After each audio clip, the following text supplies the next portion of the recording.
अब भक्तमाल ग्रंथ को लेकर हम विराजमान हैं, यहां बैठे हैं, तो नाम से ही स्पष्ट है, माल माने माला, भक्तों की एक माला। श्री नाभाजी ने भक्तों की एक माला तैयार की, क्योंकि भगवान को अनेक प्रकार की मालाएं भक्त धारण कराते हैं। कोई गुंजा माला पहनाता है, कोई बनमाला पहनाता है, कोई कमल की माला पहनाता है, कोई गुलाब की माला पहनाता है। लेकिन धन्य हुए श्री नाभाजी जिन्होंने भक्तों को ही एक माला बना करके और भगवान को समर्पित कर दिया, भगवान के श्रीकंठ में। और उस माला से ठाकुर जी अत्यंत प्रसन्न हुए। जो बैजंती माला है उसमें 5 तरह के पुष्प हैं। बैजंती माला का वर्णन आता है कि बनमाला में, बैजंती माला में 5 तरह के पुष्प हैं। तो वो 5 तरह के पुष्प क्या हैं? 5 रसों के जो भक्त हैं, शांत रस, दास रस, वात्सल्य रस, माधुर्य रस और सख्य रस, ये जो भक्ति के 5 रस हैं, इन 5 रसों के भक्त ही उस माला में गुथे हुए हैं और वही भक्तमाल है, भक्तों की माला। अब भक्तमाल तो हम लोग श्रवण करेंगे, पहले भक्तमाल के रचयिता श्री नाभाजी को हम समझें कि ये नाभाजी कौन है और क्यों इन्होंने भक्तमाल की रचना की, उसको प्रकट किया, किस प्रकार किया। तो जिस समय हमारे ठाकुर जी वृंदावन में लीला कर रहे थे, तो लीला करते करते ठाकुर जी गैया चराते हुए ग्वालों के साथ भोजन कर रहे हैं, वनभोज चल रहा है। उस लीला का दर्शन हम भागवत में करते हैं कि ठाकुर जी मध्य में विराजे हैं और वृत्राकार रूप में सब ग्वाल वाल बैठे हैं। ठाकुर जी भोजन कर रहे हैं, वनभोज चल रहा है और सब ग्वाल वाल भी कुछ ना कुछ पा रहे हैं। तो ठाकुर जी कभी इस ग्वाले के थाली से, पत्तल से कुछ उठा के पा लेते हैं, कभी इसकी पकौड़ी चख लेते हैं, कभी कुछ। तो ब्रह्मा जी जब लीला का दर्शन करने गए तो ब्रह्मा जी को मोह हो गया कि अरे ये कैसा परमात्मा है, ऐसा कोई भगवान होता है कि बताओ ग्वाल वालों का झूठा खा रहा है, ये भगवान कैसे संभव है।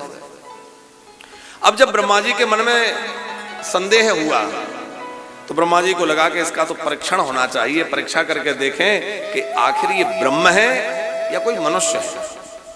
क्योंकि ना तो अपना झूठा किसी को खिलाना चाहिए और ना कभी किसी का झूठा खाना चाहिए। ये तो परमात्मा है और परमात्मा होकर के दूसरों का झूठा खा रहे हैं, अपना झूठा दूसरों को खिला रहे हैं, तो ये ब्रह्म कैसे। यद्यपि दास के बात ये समझ में नहीं आती कि ब्रह्मा जी जैसे भगवत भक्त को 12 भक्तों में जिनकी प्रधान स्थिति है, उनको भगवान में कोई संदेह हो जाए, मोह हो जाए, संभव नहीं है। लेकिन भगवत स्वरूप को प्रकट करने के लिए उन्होंने ये लीला की। अब उन्होंने कहा परीक्षण करना चाहिए, तो पहले बछड़ों का हरण किया। जैसे ही ठाकुर जी बछड़ों को खोजने गए तब तक ग्वालों का हरण कर लिया। अब ग्वाल बछड़ों का हरण कर लिया तो ठाकुर जी समझ गए कि ये सब ब्रह्मा जी का कार्य है। ठाकुर जी ने अपने संकल्प से उतने बछड़े, उतने ग्वाले प्रकट कर दिए और 1 वर्ष तक भगवान के संकल्प से प्रकट ग्वाले, बछड़े, वो सब ठाकुर जी के साथ रहे। ब्रह्मा जी के यहां तो थोड़ा ही समय बीता, लेकिन ब्रह्मा जी की काल गणना और मृत्यु लोक की काल गणना में बहुत अंतर है।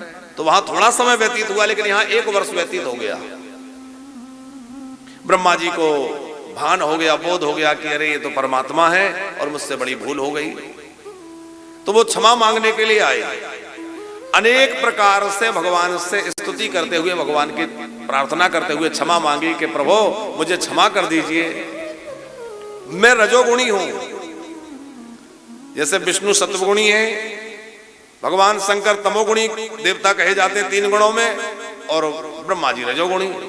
तो रजोगुण के कारण मेरे अंदर ये दोष आ गया कि मैंने आप में संदेह किया और ग्वाल वालों का, बछड़ों का हरण किया, तो प्रभु मुझे क्षमा कर दीजिए। 40 श्लोकों में स्तुति ब्रह्मा जी ने भागवत जी में किए, बहुत क्षमा याचना की, अनेक प्रकार से कही। और जब भगवान क्षमा नहीं किए तो भक्तों की प्रार्थना की, अहो भाग्यम नंदे गोप प्रजौ कसाम। यनमित्रं परमानंदम पूर्णम ब्रह्म सनातनम। ब्रह्मा जी ने भक्तों की स्तुति की, ठाकुर जी नहीं बोले। पर बाद में ठाकुर जी ने आज्ञा दी कि तुमने मेरे भक्तों से मेरा विछोह कराया। मैं तो ब्रजमंडल में आया हूं कि भक्तों के साथ मैं लीला करूंगा, भक्तों के साथ आनंद लूंगा और भक्तों का सामीप्य मुझे प्राप्त होगा, मेरे भक्तों को मेरा सामीप्य प्राप्त होगा। लेकिन तुमने मेरे प्राण प्यारे इन ग्वाल वालों को मुझसे दूर करने का अपराध किया है, भक्तों को मुझसे दूर करने का अपराध किया है। तो अब तुम्हें पृथ्वी पर जाना पड़ेगा और पृथ्वी पर जाकर के तुम्हें इन्हीं भक्तों के चरित्र गाना पड़ेगा। तुम भक्तों के चरित्र जब तक नहीं गाओगे तब तक तुम्हारे इस अपराध का सर्वथा मार्जन नहीं होगा। ब्रह्मा जी ने कहा भगवान जैसी आपकी आज्ञा। भगवान ने कहा कि देखो तुमने जो है एक अंध की तरह संशय किया और इस प्रकार संशय करके मेरे भक्तों को मुझसे दूर किया है, तो तुम जब पृथ्वी पर जाओगे तो अंधे होकर के तुम्हारा जन्म होगा, अंधे भी जाकर के तुम्हें जन्म लेना पड़ेगा। इस प्रकार से नाभाजी वो ब्रह्मा जी को कह दिया। ब्रह्मा जी ने आज्ञा सिरोधारी कर ली और ब्रह्मा जी को कहा कि तुम यहाँ ग्वाल वालों की जाति पाति देख रहे हो, ये देख रहे हो कि मैं उनके साथ बैठ रहा हूं, उनका झूठा खा रहा हूं, उनके साथ खेल रहा हूं, पर तुम जाकर के भक्तों को देखो कि मैं कैसे कैसे भक्तों के यहाँ जाता हूं। भगवान तो रैदास के यहाँ भी गए, भगवान तो जो है सबरी के यहाँ भी गए। सतयुग त्रेता द्वापर में तो भगवान ने सबको हृदय से लगाया ही है, पर इस कलिकाल में सर्वाधिक भगवान ने भक्तों पर कृपा दिखाई है। और कलिकाल में जितनी कृपा भक्तों पर हुई है उतनी अन्य युगों में नहीं हुई।